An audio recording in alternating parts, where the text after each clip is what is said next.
బంగారు బాలరాజ్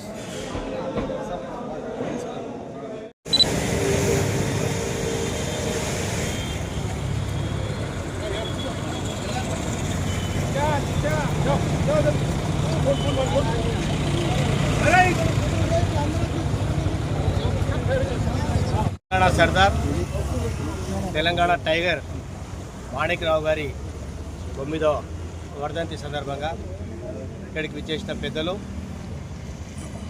రమేష్ మహారాజ్ గారు, డాక్టర్ సంపత్ గారు, సర్దార్ అన్న గారు, జనార్దన్ రెడ్డి గారు, మరి అలీభాయ్ గారు, సంషద్ గారు, వారి అభిమానులు ప్రతి ఒక్కరికి పేరు పేరున అందరికీ నా యొక్క శుభాభివందనాలు.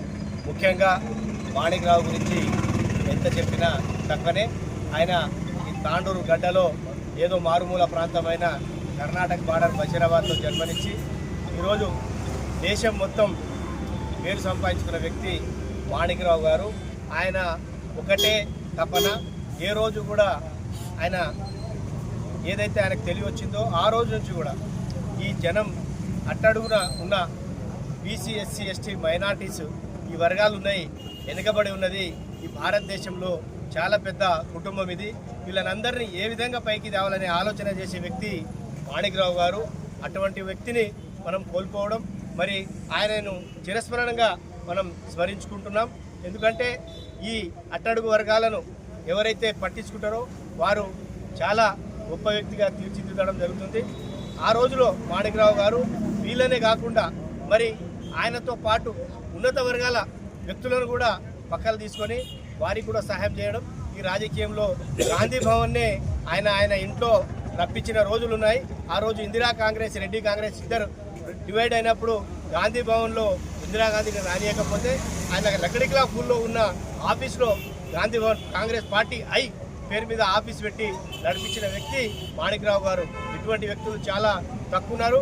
ఎందుకంటే ఏ పేద వ్యక్తి అయినా సార్ నాకు ఫలాని వ్యక్తికి ఫోన్ చేసి మాట్లాడాలంటే ఇమ్మీడియట్ అప్పటిదప్పుడే ఫోన్ చేసి మీకు ఎస్పీ ఉండని, డిఐజీ ఉండని, ప్రిన్సిపల్ సెక్రటరీ ఉండని, సీఎం ఉండని, ముఖ్యమంత్రి ఎవరున్నా కానీ వారికి ఫోన్ చేసి ఫలాని ఆయన వస్తున్నాడు, మా ప్రాంతవాసి, నా మనిషి, పని కావాలని చెప్పే వ్యక్తి మాణిక్రావు గారు. కాబట్టి ఆయన గురించి మనం ఎన్ని చెప్పినా తక్కువనే.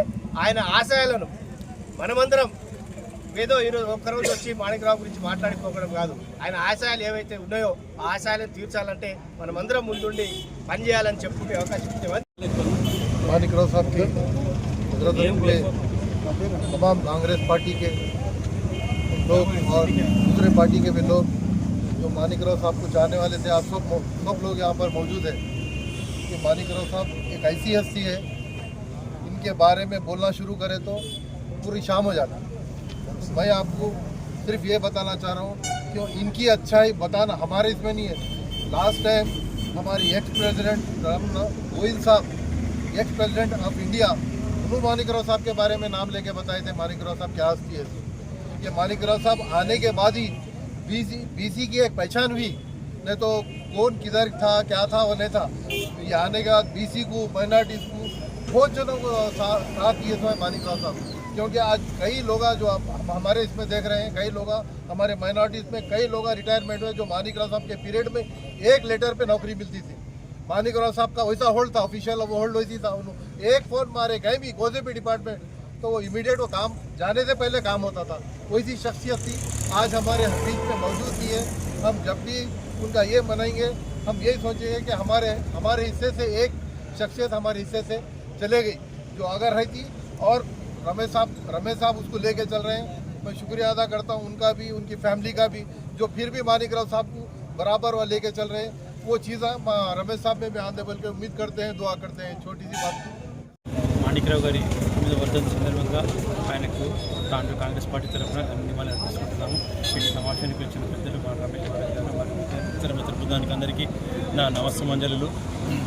ఆయన యంగ్ ఉన్నప్పుడే యంగ్ టర్క్స్గా అంటే దాదాపు బీసీ నాయకుల్లో దాదాపు 5-6 మంది బీసీ నాయకులు బలంగా ఉండేవారు. మదన్ మోహన్ గారు కానీ, రాజారాం గారు కానీ, జగన్నాథరావు గారు కానీ, మాణిక్రావు గారు కానీ, వీళ్ళు ఒక టీం ఉండి బీసీల గురించి ఎనలేని సేవ చేసిండ్రు, ఎనలేని కృషి చేసిన తర్వాత అప్పుడే బీసీలకు గుర్తింపు వచ్చింది.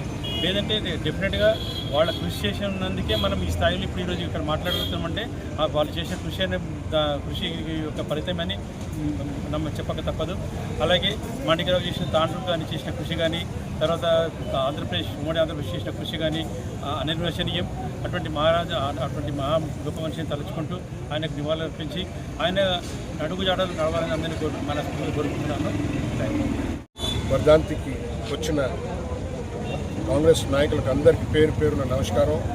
ముఖ్యంగా డాక్టర్ సంపత్ గారు, అలీం గారు, జనార్దన్ రెడ్డి గారు, మన పాత మిత్రులు సర్దార్, ఇంకా గౌడ్, ఇంకా కాంగ్రెస్ ప్రెసిడెంట్లు భీమయ్య, ఇక్కడ గోపాల్, ఇక్కడ మా అందరికన్నా పాత సర్పంచ్, ఇంకా కాంగ్రెస్ పెద్ద స్తంభం బసవరాజ్ గారు, ఇంకా అందరికీ పేరున నమస్కారం. ఈ రోజున ఇది మనం 9వ వర్ధంతి గుర్తు చేసుకుంటున్నాం.